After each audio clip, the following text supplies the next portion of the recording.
So I'm checking in with you guys. Light mechs, what are you playing right now in your Lance? Naturally, I feel like with the release of the Armored Combat box set, which still massive, fantastic value, a lot of great mechs in there. All of the mechs in there are solid.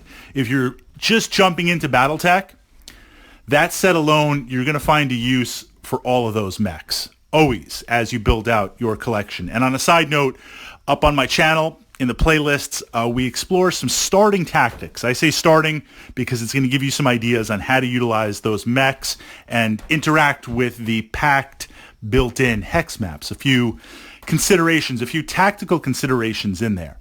But now as we open up, as we move past the Commando and as we move past the Locust, and the Locust is one of my favorite mechs, we open things up to the Inner Sphere. What are you playing at right now? The past couple of games, and I've been trying to focus extensively because I do track. I'm a little bit crazy on some of the things that I track. I don't necessarily track wins or losses because playing so many different war games after so many times, I feel like I'm King Conan. That the idea of winning, I'm going to try to do it, but it's lost. That's something new to chase after for the new players that's out there. Yes, I want to win, but if I lose, I want it to be glorious. I want it to be a last stand on there, and I would much rather focus, win or lose, on creating something interesting, something memorable on the table. But I do track real-time game hours based on the mechs that I've piloted. So last week, I got 4 hours in on my urban mech, the Duke of Death. That goes into my pilot time. I guess I'm like some sort of airplane pilot, flight pilot. How many hours do you have on a certain airframe? How many hours do you have piloting a certain mech real time? So I've been putting more hours into the Valkyrie. That's what I've been focusing on. That's what I've been playing, trying to push the tactics on there. And more, I've always been impressed with what it brings to the table. But more and more, I feel like, wow, it has a lot of advantages. It has a lot of flexibility, and it's a lot more potent than it looks like on paper in the tech manuals. And in the tech manuals, it's pretty impressive on there. And this is the interesting combination of carrying a long-range missile 10-pack and having just enough speed. Yes, a light mech, I want to be like crazy speed, like a Jenner or a Locust. But as soon as we pack in the LRM 10-pack, the sheer weight of the rack and the ammo on there, it's going to cut down speed, but it's still faster than average. It's still fast enough. And when you extend, when you calculate the true range of a weapon in Battletech, it's not just the hexes that the weapon shoots, it's the hexes that the mech can potentially advance. So here we have an LRM 10-pack, and on top of that we have the hex mobility, the hex potential in movement of the Valkyrie. That pushes out that potential pretty far on there.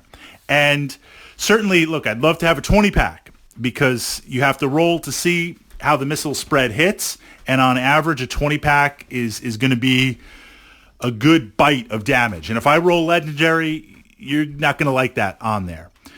As soon as we move down to a 15, it becomes less.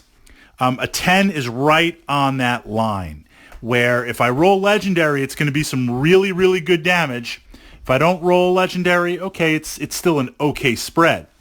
Of course, a 5-pack is completely different with how it goes. And we looked at a 5-pack a couple of weeks ago. That's not to say it doesn't have its place in the game, but in terms of raw soak damage, a 20-pack or a 15 is where it's at.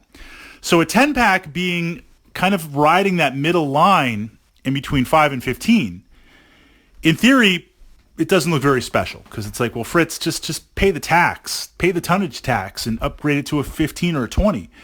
Right, but mounting that 10-pack on a light mech with the battle value for the Valkyrie, that's really unique. So I feel like what you have with that is a system to harass light mechs. And I say harass because the truth is, if I'm playing a light mech, I'm playing a spider. If I don't want to engage with you, you're not going to catch me. I'm going to run and gun. I'm going to be jumping. I might shoot a little bit, but essentially, as long as I'm always moving, you're really, even on a hex map that's small, you're going to have to really commit to chasing me down. And do you really want to do that for the battle value and the forces that you have to commit to do that? The Valkyrie puts just a little bit of fear, just enough fear, because it has the range where it doesn't have to commit to chasing you down. It just has to scope you up. It just has to line you up. Yes, range plus my movement plus your movement. I'm going to need 10s. I'm going to need 11s. I might need 12s. Could probably get away with 10s on there, given my movement. Still, though, those are shots going at you on there. So it tends to chase away the light mechs. On the way in, it switches kind of multi-role on there. And this is the neat part that I'm really enjoying. Let's take a look at the Grasshopper for a moment. And I say the Grasshopper because Inner Sphere, it's a really good mech. Energy-based mech, heat sinks to fire everything, and this kind of quirky LRM 5-pack. So there's this idea, and you see this, of course, upgrading in tonnage to the Atlas, where it has a 20-pack, or the Cyclops. I like the Cyclops a lot, even with some of its deficiencies on there. We see where these mechs will have one missile long-range pack to give them something to do on the way in. So turn 1, you move, I move. We're out of range. Turn 2, I move, you move. Okay, we're in range. Yeah, we might need 11s and 12s to hit, but you know what? As my mechs are closing, let's start firing off some missiles. It's Battletech. You roll some dice, crazy stuff can happen. And then, of course, we hit contact, medium range, danger close, and we're shooting our lasers and our autocannons and everything. The Valkyrie is interesting because it can run alongside, run with the pack of mechs, and on the way in, add a little more weight to fire. So I've got the Grasshopper, I fire off my 10-pack. Maybe I've got a light autocannon on there. I'll fire that off on my other mech. The Valkyrie can fire its long-range missiles on there. So it gives your lance something to do on the way in. But then the Valk has the speed that once we close to medium range, and now various other weapon systems are brought in, and maybe you're not going to fire your LRM weapons on your other mechs, the Valkyrie, being a light mech, has the speed to now kind of break off and do something else on there. Maybe start working the sides, working the flanks. Maybe trying to run after a mission objective on there. And it also has a medium laser, which that gives it some interesting punch on there too. Again, for a light mech with okay speed for a light mech, but still really good speed when compared to a medium mech on there, with the long range capability, with that medium laser, it's really, really interesting. We could also do a little bit of annoying indirect fire, and I'm a big fan of indirect. I love indirect saturation tactics, multiple longbows, multiple archers, multiple LRM carriers, Karnovs acting as spotters, infantry calling in the pain. But again, having the ability to potentially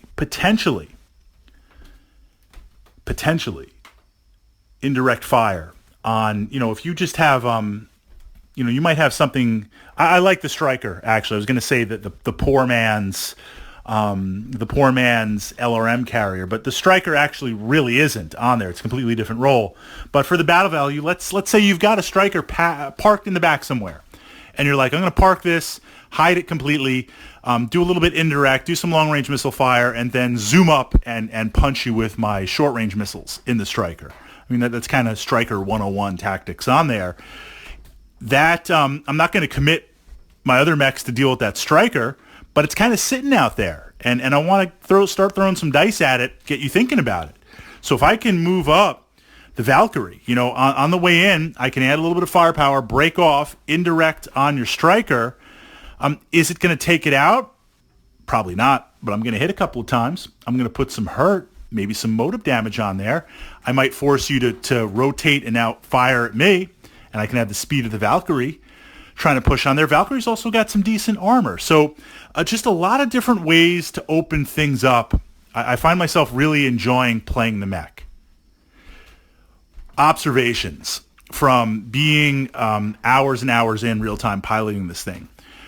Don't get too far out. You can't get too far out. This really doesn't happen that much. I mean, physically far out. This doesn't happen that much on hex maps, and that's one of the reasons why the hex maps tend to have Battletech games play quicker, because it artificially limits you to kind of that close range.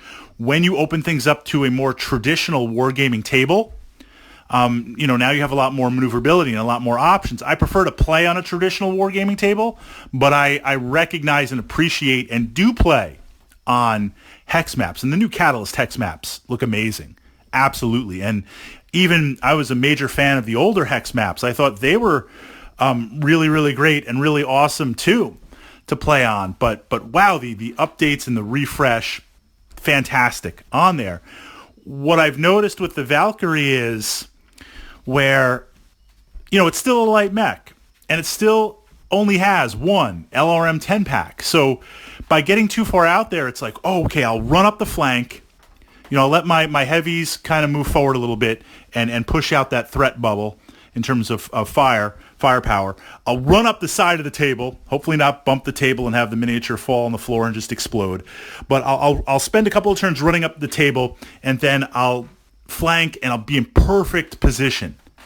And that works, but by being too far out, I've spent 3, 4, 5 game turns when it's only an LRM 10. Yes, it's a great buy-in for the battle value and what it does, but it's only one. I would have been better served bringing it to bear as soon as I can and start rolling those dice, start potentially earning that battle value. So the fact that it is a light mech, something like a heavier type mech with a 15 or 20 pack, like, it's slow going. You've got an Atlas, it's slow going. You've got a Cyclops, it's sort of slow going. So you need to commit, and you need to bring those other weapons that it has. Look at a Stalker. You need to bring all those lasers to bear. I'm not wasting my time running a Stalker up the side of the table. Absolutely not. That's got to be the tip of the spear pushing forward, pushing in there. But a light mech, you're like, hey, why not? No, I need to get that Valkyrie in as quickly as I can and start rolling those dice. So I would say be very, very careful with it. And this is what I noticed putting in the hours piloting it. I'm too far out sometimes. I'm getting ahead of myself where it's like, well, that's okay for something like a fast-moving hover vehicle with an LRM pack on there, because it's moving, so many hexes a turn. It can make those wide shooting movements across the table and be there in 1 or 2 turns. The Valkyrie can't. But I'm really having a great time playing it. A lot of fun. A really, really potent light mech on there. So now I'm going to turn it over to you guys in the comments. Valkyrie Mech Warriors, your thoughts. And just out of curiosity, I'm sitting down at your gaming table. Invites always open for mine. What light mechs are you playing around with? What light mechs are you playing right now? Or what light mechs have you revisited?